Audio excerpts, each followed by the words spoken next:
First, we'd like to begin by acknowledging that the land on which we gather is the traditional, unceded, unsurrendered territory of the Algonquin Anishinaabeg people, as we're recording from the National Capital Region. This is where I stand today. So welcome to the Sharing Circle podcast. My name is Arno Kaplan, and today we're welcoming Julie Matthews, who is our communications lead at BGIS, and who will talk to us more about Indigenous recruitment here at BGIS. Hey, Julie, thanks for... Hi, Arno. Thank you very much for this opportunity. Really appreciate it. We've been working really hard on our Indigenous recruitment for the past couple of years, so I look forward to talking about it. I'm eager to hear about it.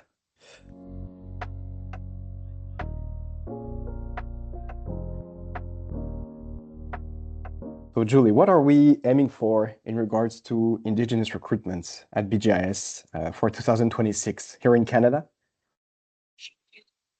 Our Indigenous recruitment efforts want to reflect the Indigenous population of Canada.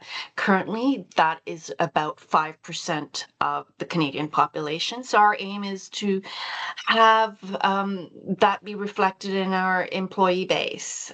So that's our aspirational goal. But if we can do better than that, in some areas we do better than 5%. And we want to be able to reflect that as well. So, but we still have a lot of work ahead of us. We've hired 10 Indigenous interns in the summer 2025, if I'm not mistaken. Yes, So that's correct. That's an improvement, I think, from past years. I think we had a target of 1 or 2 maybe, and summer 2025 was 10 interns. So how can you tell us a bit more? How did it go for them? Sure. And just to kind of give some background as well, is that's a program that we run out of our real property account in Ottawa, and that was put in place. The 10 interns, that number will grow over time. Yeah. And I can't say how wonderful the program. We got 9.5 last year. One crossed over the calendar year, and she's now half a person for this year. But it's so important for us to meet that target for many, many reasons. And the reason being is it was a target supported corporately by our company. So we wanted to make sure we took advantage of that opportunity to give 10 Indigenous students an opportunity.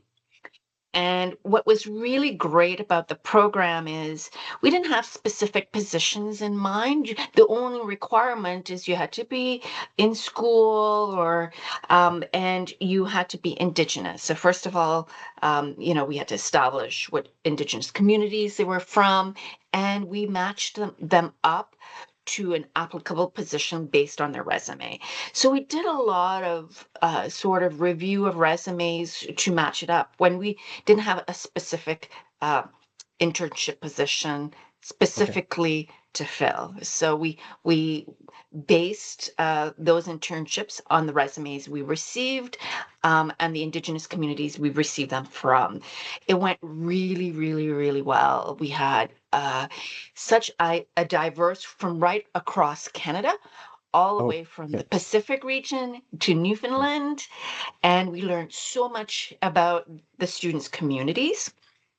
Some came from, very high-end universities, some came from colleges, some came from, like we had Keepers of the Circle, which is a non-for-profit organization we work with, and other organizations, non-for-profit organizations we work with across Canada that are trying to lift up young Indigenous people that may have had different struggles.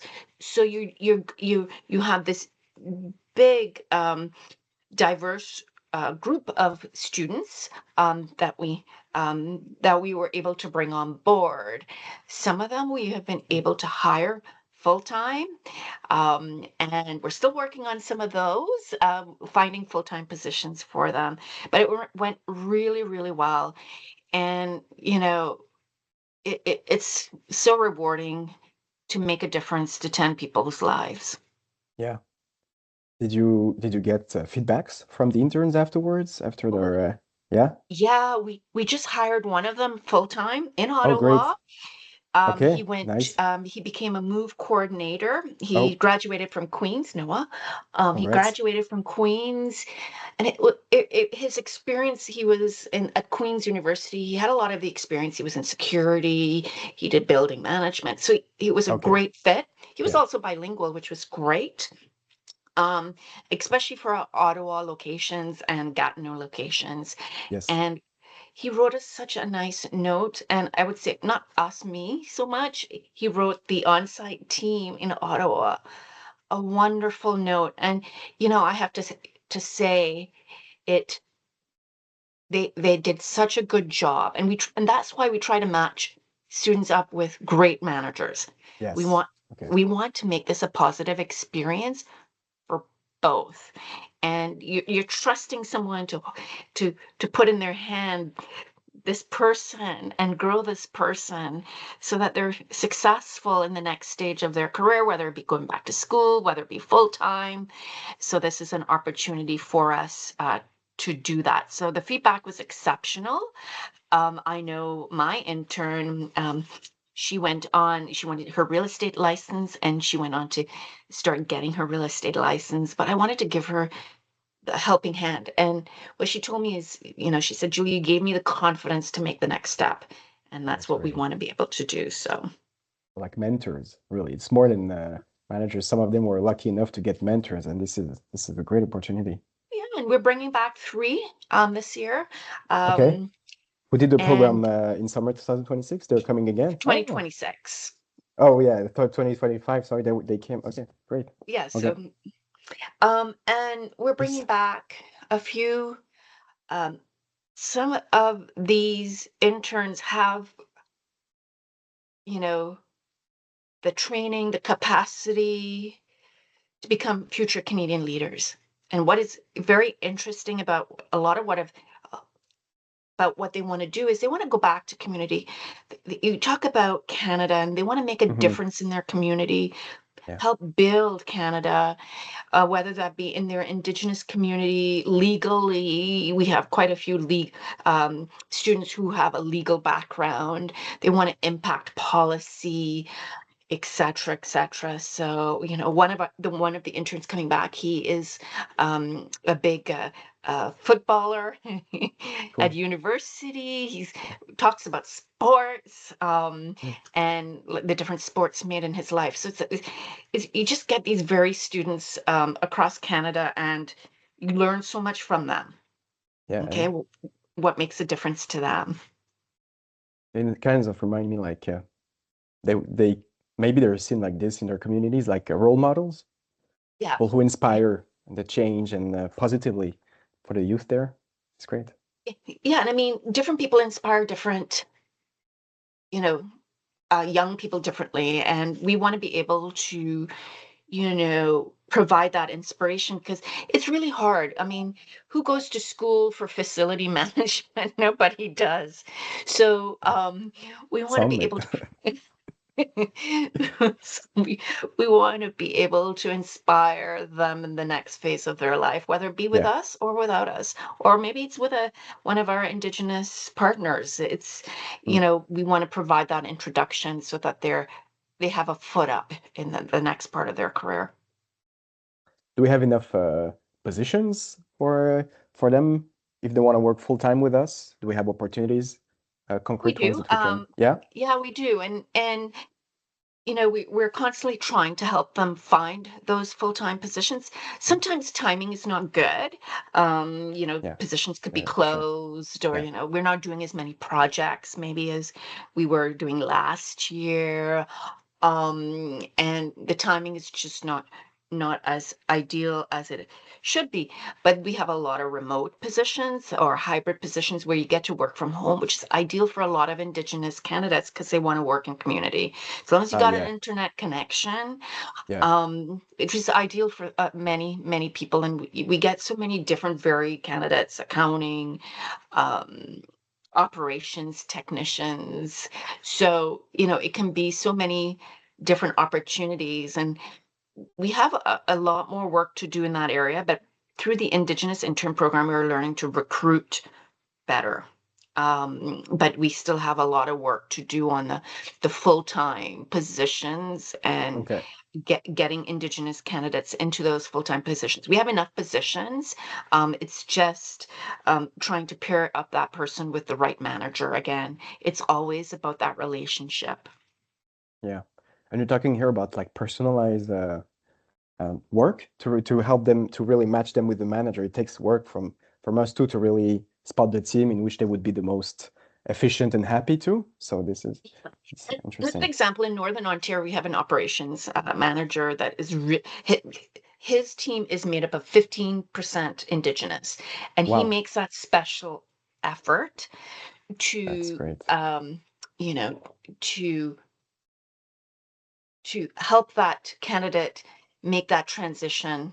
For example, we had a candidate from North Bay Friendship Center who didn't have their license, and he waited patiently. He helped him get his driver's license, and just in time to hire him, and that was great. And we get lots of recommendations from friendship centers. North Bay has been our most successful Okay. um, relationship with a friendship center.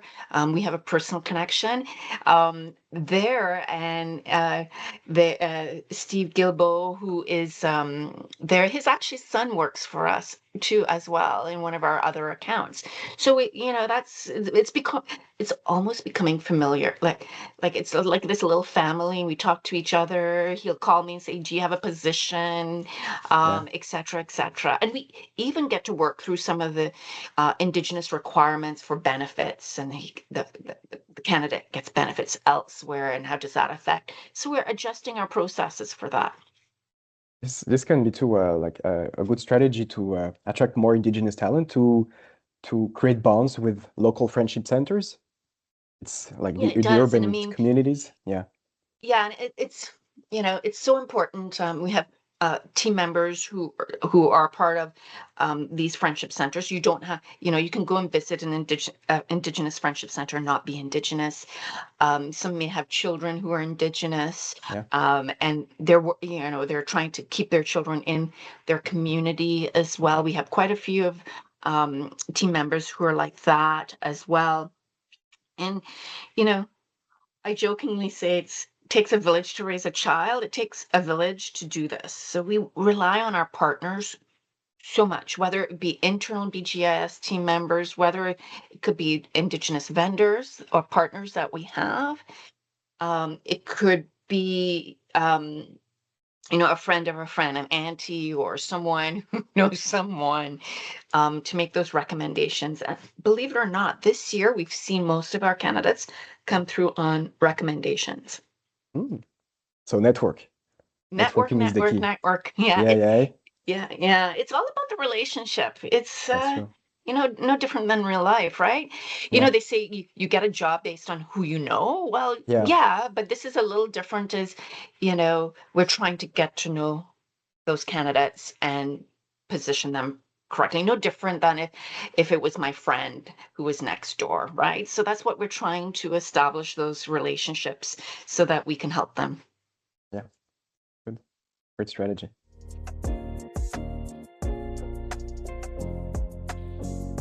But how can we attract and retain more Indigenous talent? So networking being one of the strategies, but do you have anything else in mind? Yeah, other than networking, it's really about our storytelling, telling the stories of our Indigenous candidates, our vendors, getting in front of um, different Indigenous communities. We're getting ready to go out to Calgary to do Treaty 7, sort of um, not a trade show, but a market fair, like a job fair, and talk about Okay. BGIS, right? And for example, in a few weeks, I'm going to be presenting and talking to young women with Keepers of the Circle. Okay. We are talking to Rama around their youth and what they're doing. and that's in Ontario. We're making those relationships and trying to get in front of as many people as we can to tell our story. We have our Indigenous engagement team who does a lot of the handshake and goes into community, but we rely on everyone to make those connections. I mean, I know yourself, you've made those connections, and You mean by going there? Yeah, I've tried. yeah, by going there, yeah. It's so important because, since the first time, you went to the Ottawa Friendship Center, Odawa, Yes. we now support their powwow. We were collecting food for them. Yeah, we did the Angel Tree campaign in December, providing toys and donations to the center for Christmas. We So also did the coloring competition yeah. for that as well, and so lots of things happening. Sometimes we wish we could do better, but the next time we do it, we always seem to do a better job of it. Yeah. And small steps, right? It's small steps. It's better to do many small steps progressively than one big thing and once and never again. It's the repetition that creates the bonds. Yeah. Great.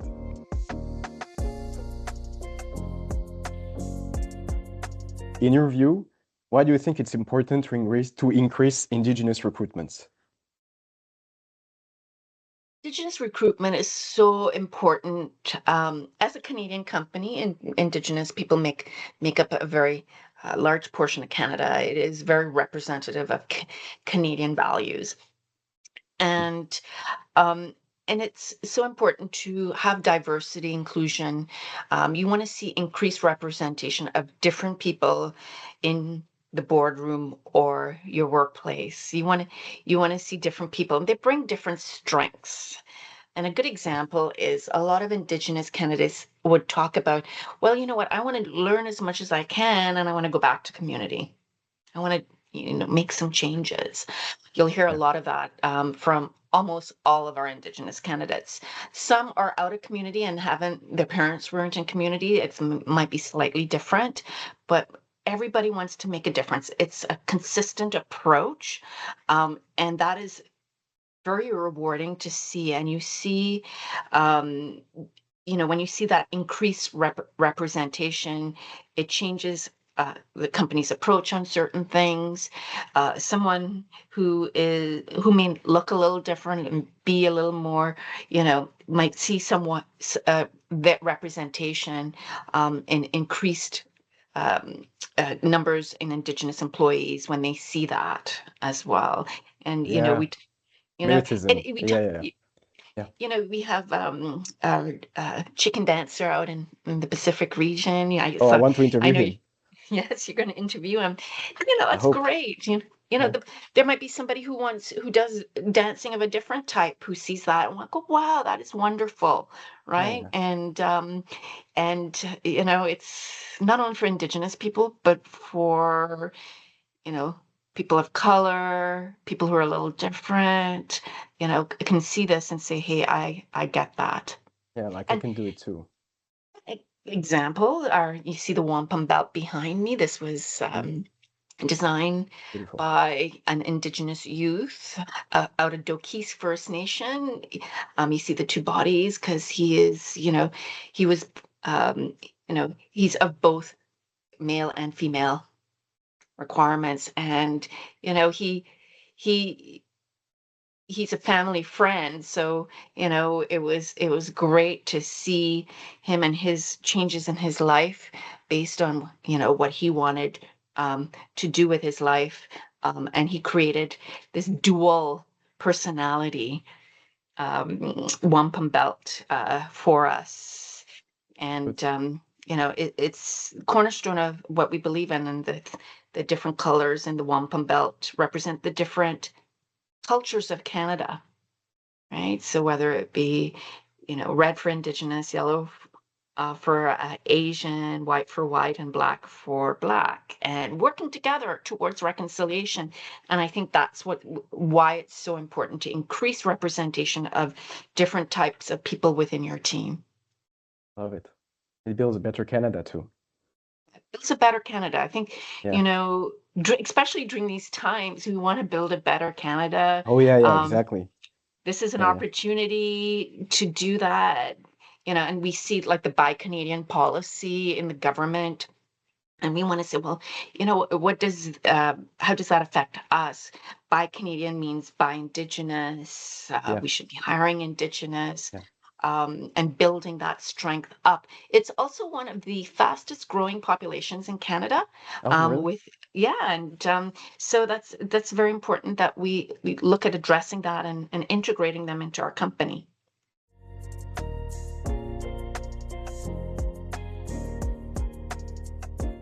When talking about Indigenous recruitments, what is different than maybe I would say conventional recruitments? What are the things to consider? It was interesting because I'm not part of the recruitment team, but I, Okay. you know, support Indigenous Hmm. recruitment. And for me, I've been with the company a long time. I know all the positions. I did recruitment maybe 20 years ago in our company. Um, and so I understand enough of the process, but it's different. It needs more hand holding. It needs better matchmaking. It requires an understanding, and I had to go through a lot of training to understand different Indigenous communities, whether it be Inuit, Yeah. whether it be First Nation, whether it be Métis, and all the differences. And the Indigenous engagement team has been providing that training for all of us to partake in that and and do better. And so it is different. Understanding, you know, what type of holidays they need, Mm. or if they have community issues, what type of time off they need. Okay. You know, even like benefits, sometimes they get other benefits from Indigenous communities, and how that interferes with our own benefits plan, and you don't want to lose one benefit, et cetera, et cetera. So Yeah, I get it. understanding all Yeah. of that. And a good example was one of the first questions I have to ask um, when doing Indigenous recruitment is to validate they're Indigenous. And we don't ask for a card or anything like that. We haven't, you know, gotten there. I don't think we ever will, but I have to establish Okay. what Indigenous community they belong to. So the first question when I receive a resume is, what Indigenous community do you belong to? And most Indigenous candidates will not put that on their Yeah, resume. it's more Some personal, do. eh? Yeah, yeah. No, some do, some don't. And it's going, Okay. okay, I'd like to establish, and you can't, when during the interview, you can't look at them and say you're Indigenous or not Indigenous. So Yeah. it just, you know, this morning we had a great um, interview, and, you know, like she says, that most people, I don't look Indigenous. So, you know, you know, most people don't think of her as Indigenous. So, but yeah, it's you know, it is very different. Um, you want to have consideration for their, like, I was just in Australia and I learned that a lot of Australian Indigenous women are really hold back, right? And you Oh yeah. see that sometimes they're a little shyer. Uh, you know, not all candidates, but they they may not necessarily want to put themselves out there, and they may Yeah. not have that might be a nature of their community, a nature of their culture, etc. So you have to understand the different cultures when you're talking to them, because It's very sometimes, interesting. yeah, because an interviewer, like somebody who's being interviewed, could be really shy and quiet, and you can't base their Judgments response. and yeah, yeah, Yeah, and yeah, exactly. Like the action you will take on this candidate. If you don't know like the background, you have to know a bit of the background before making your yeah, decision. exactly. So Yeah. it's the interview questions are a little different. You know, so, you know, you really have to lead them into the questions a lot of the time. Reminds me of something I saw in the Indigenous Canada course from the University of Alberta, and they would say that sometimes you can see Indigenous people not really looking in the eye, but it's not a meaning like it's not impolite at all. It's just sometimes some would do this, and you don't have to consider, oh, he's not looking me in the eye, he's got something to hide or something. It's just it's like that, and you have to adjust and consider this and really and let and give the person the time to speak too. Just wait Yeah, and wait for the answer. A lot of listening is implied too. So that's a very good point. That's exactly it. Much better said than I did say it, but that's exactly it. And you have to listen. It's and it's hard sometimes because you hear there's a gap in the conversation and you want to fill it, right? yeah, So exactly. Right away, beep beep. But I know, and I'm at fault for doing that. I will, and like Mama Matthews comes out and says, "Oh, I want to help the poor person out," yeah, I get So I I get try it. Yeah. to lead them a little bit more, but I don't know if that's always right. But hey, Still trying. that's still trying. So Don't stop trying, Julie. it's hard. Like you learn, like it's such a learning process, Arno. Yeah. 2 steps forward, 1 step back. You want to do the best. I think as long as you're sincere, Yeah. and we're going to make mistakes. I make mistakes on pronunciation. That's probably, I grew up in the Caribbean and I mispronounce, and I do this a lot with French candidates, Arno. Yeah. Even though my family's Makes sense. French, I Okay, good. mispronounce things. And, you're trying to do the best you can. With what but we do make mistakes, I can tell you that, and I've done Yeah. that, but I think everybody has told us just try and be sincere. So any advice I can give to anybody recruiting Indigenous candidates, just try to be sincere. If you make a mistake, own up to it, and be open to changing your approach. And I think that's so important. They won't take it bad. I feel on the contrary, they'll feel very happy that you try to pronounce the word, and they will help you pronounce it. So Yeah, give it a try. and a good example is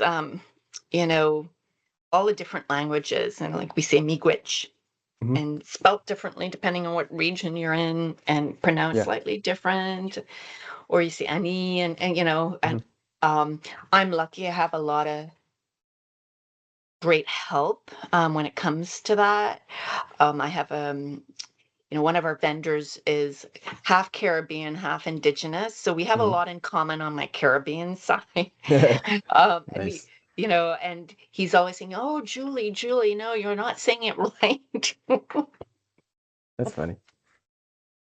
So, yeah. Good. Yeah, they're, our vendors, our partners are so good. So good. Everybody's making an effort, and that's where I say working on this program is everybody wants the positive outcome.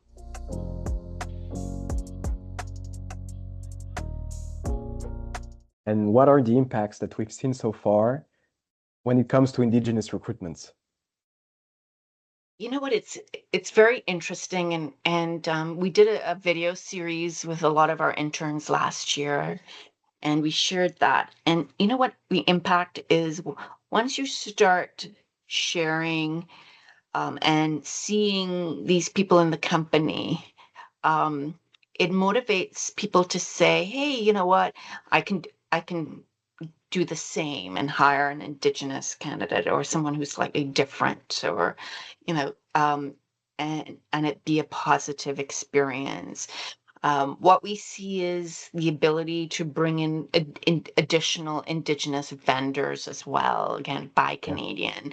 The more Indigenous team members we have participating in the procurement process, participating in the buying process, operations, like operations in Northern Ontario, because of Steve, we have been able to do more. So hiring one Indigenous person, they say it impacts the community greatly because they're always going to go back. So it's like, huge. So that's why one person at a time.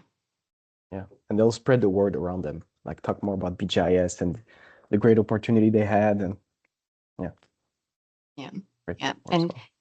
so that's what we want to do, and and support our clients with the same journey as well. So that's Mhm. very important. We are in business, and we want to be able to support our clients doing similar things, and they all want to do it. Some of them may be further along than we are. Some may be starting, but we're here to help them with that as well. Good. Well, thanks, Julie. Okay. Thank you very much. Thank you. Take care. Take care. Bye. Bye-bye. Bye.